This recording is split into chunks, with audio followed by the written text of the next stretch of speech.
I will now give the floor to those council members who wish to make statements.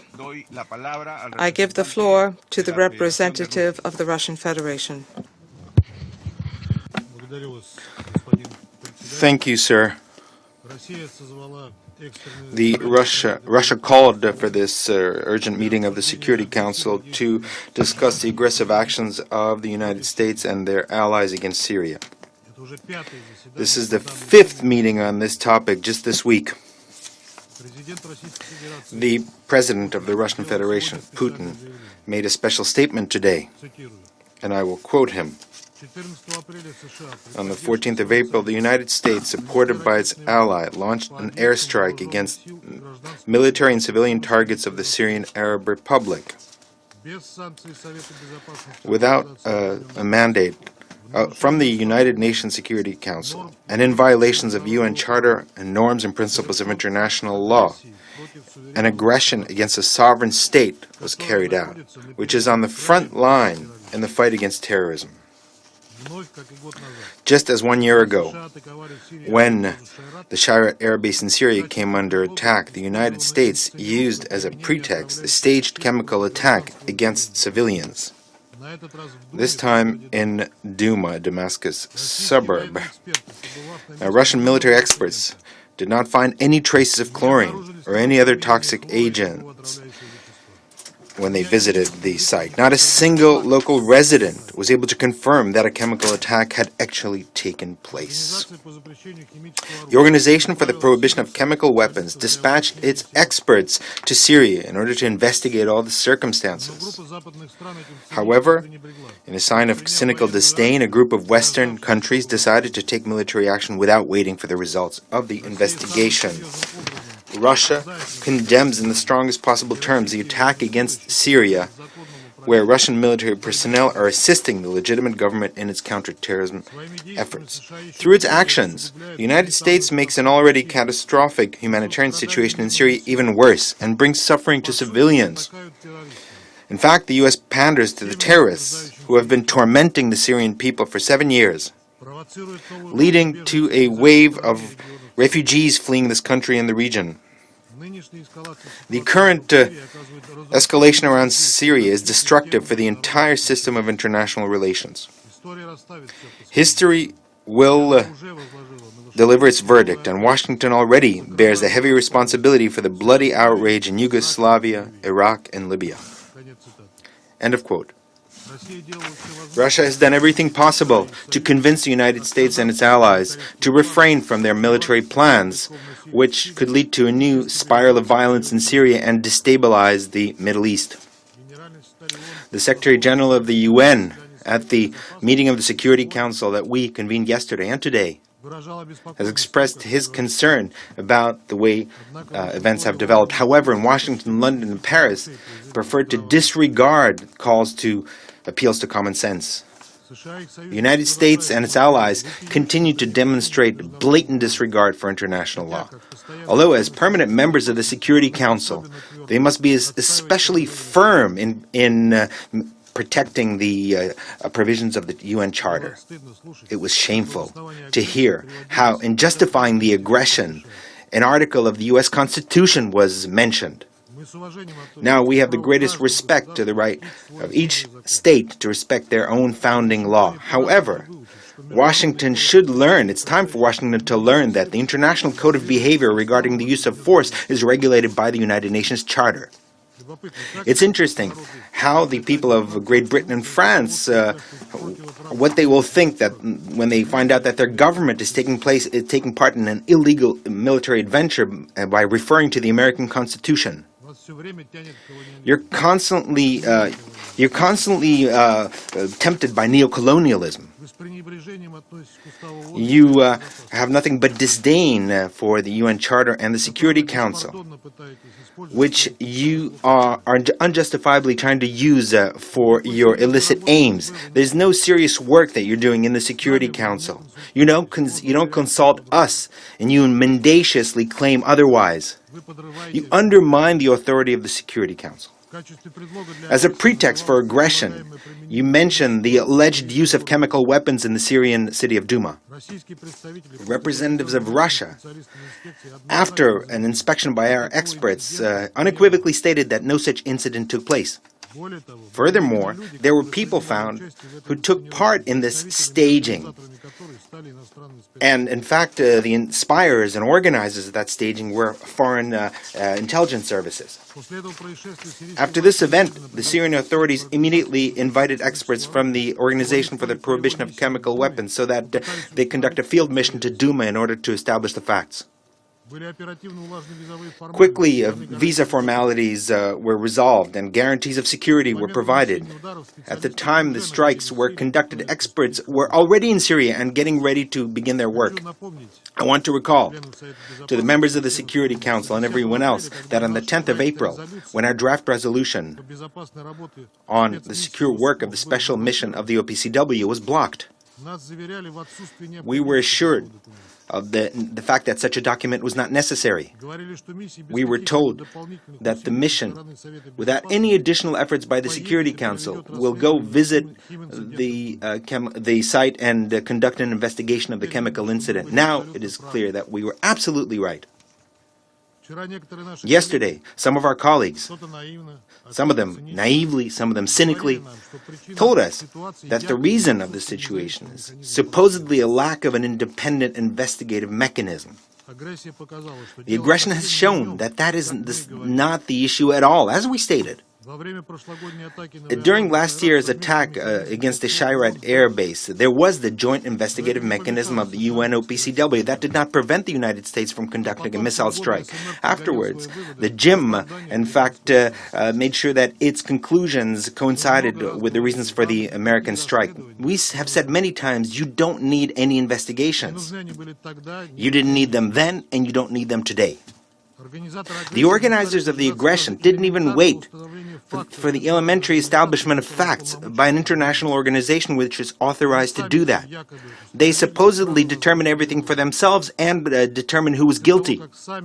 After, given that they themselves, with the fighters that were under their control and NGOs that they control, they disseminated all kinds of rumors using social media.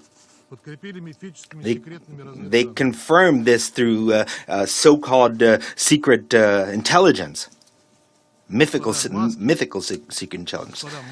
Ladies and gentlemen, the masks, or rather white helmets, have once again fallen.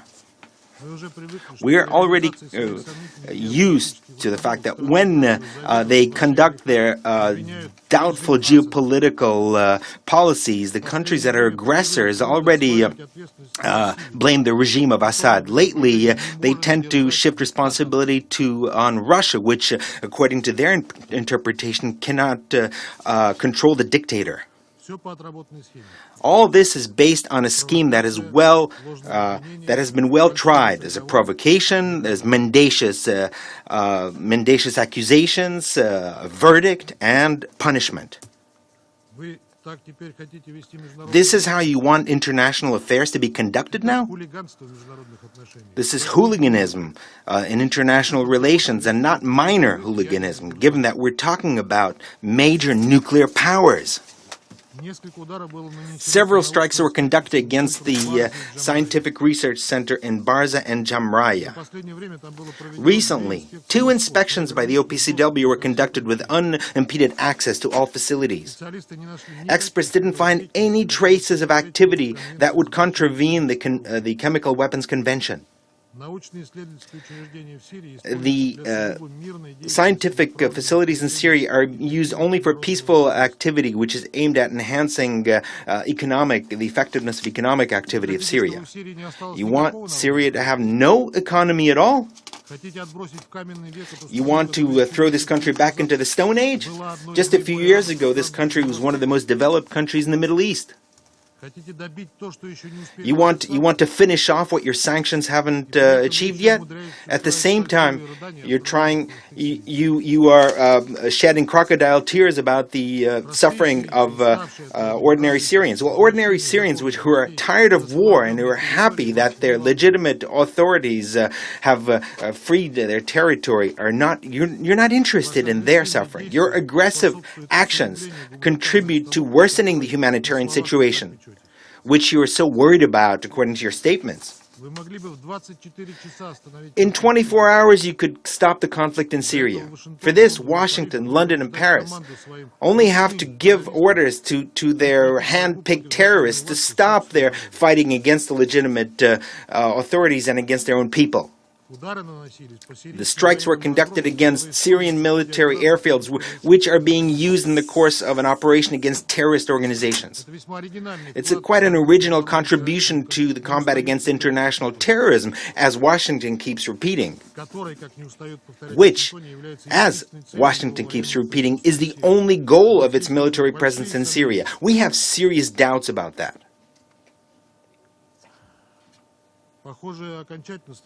It seems that it is clear that those in the West who cover themselves with humanitarian rhetoric are trying to justify their action in Syria by supposedly to defeat the jihadists, are actually aiming at dismembering the country. This is confirmed by the fact that the United States has refused to take part in rebuilding the areas of Syria that have been freed from the jihadists. Lastly, your aggression is a major strike and threat against the possibility of continuing the political process under the UN auspices, which, in spite of objective difficulties, was moving forward at varying speeds. So, what were your constant references to the Geneva process worth if you yourselves, using your own actions, are destroying that process? We call on the United States and its allies to immediately end the aggressive actions against Syria and to refrain from them in the future. We are putting forward for your attention a brief draft resolution which we will demand a vote on at the end of this meeting. We would like to address the members of the Security Council. Today is not the time to shirk your responsibilities. The whole world is looking at you. Take a principled stand. Thank you. Today is a dark day in the history of this Council.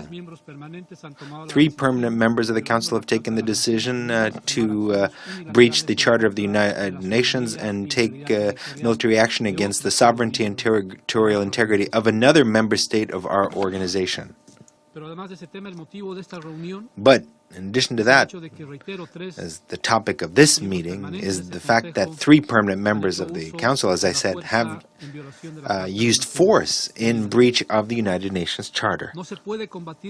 You cannot combat the alleged violation of international law by violating international law. Bolivia is surprised by the fact that the permanent members of the Council, given that they have a greater responsibility for maintaining international peace and security, have decided to bypass the United Nations when it suits them. They defend multilateralism as long as it serves them, and then they simply discard it. When it is no longer in their interest, they're no longer attached to multilateralism. This is not the only case where, unfortunately, unilateral action has been used. Let's recall, and we will never tire of recalling, the events in Iraq in 2003 and in Libya in 2011. Any such action should be authorized by the Security Council in accordance with the United Nations Charter. Any unilateral action counter to international law and counter to the values and principles of the United Nations Charter is unacceptable. Bolivia rejects the use of force. Unilateral actions not only respond to the specific interests of those who carry them out. But in fact, they're measures that, and allow me the expression, are imperialist measures. It so happens that empires, as we stated earlier, consider themselves superior to the rest of the world. They think that they're exceptional. They think that they're indispensable. And hence, they think they're above the law, above international law. But in fact, the interests of those who unilaterally use force and violate United Nations Charter is not really to advance democracy or advance freedom or to combat the use of chemical weapons. Their goal is expand their power and expand their domination. What we have witnessed over the past few hours is an attack against the fact-finding mission of the OPCW, which hasn't even started work that was scheduled to begin today. The unilateral attack is an attack against multilateral organizations, such as the OPCW. It's an attack against this Council and its main duty of maintaining international peace and security. It is an attack against the United Nations Charter, and it is an attack against the entire international community. I'm wondering whether the permanent members who used force just a few hours ago, how much money they invested in arming and training the armed groups in Syria. They are behind which national resources, and with what kind of moral authority can they invoke the United Nations Charter in other situations? The history, unfortunately, of violations of the principles and purposes of the Charter is long. We mention Libya, we mention Iraq, but there are more recent chapters. What happened with the unilateral decision regarding Jerusalem is another clear signal of a lack of respect for international law. Who are those who sell weapons to those who bomb civilians in Yemen? Who are those who rejected the Paris Agreement, the climate agreement? Who are those who stepped away from other international agreements? Who are those who build walls?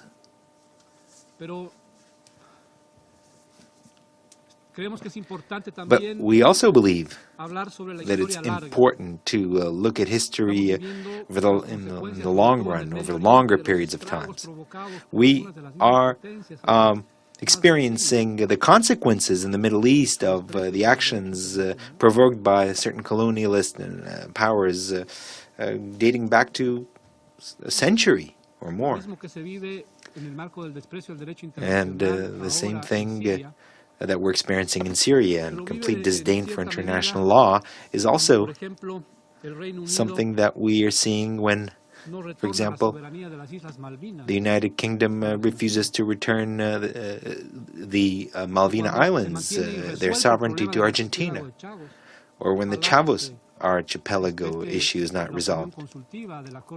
And when the advisory opinion of the International Court of Justice on this topic is not heeded. In other words, we are talking about a whole range of policies that undermine international peace and security. The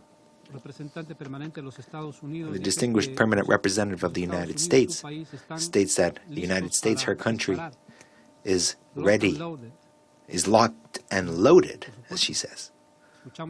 Of course, we clearly heard her words with a great deal of concern and a great deal of sadness. We know that the United States has aircraft carriers, that they have satellites, that they have, quote-unquote, intelligent missiles, smart bombs. They have a huge arsenal of nuclear weapons. And we also know that they have nothing but scorn for international law. But we have this. We have the principles and purposes of the United Nations Charter. And Ultimately, as history has demonstrated many times, ultimately, these principles will prevail. Thank you very much.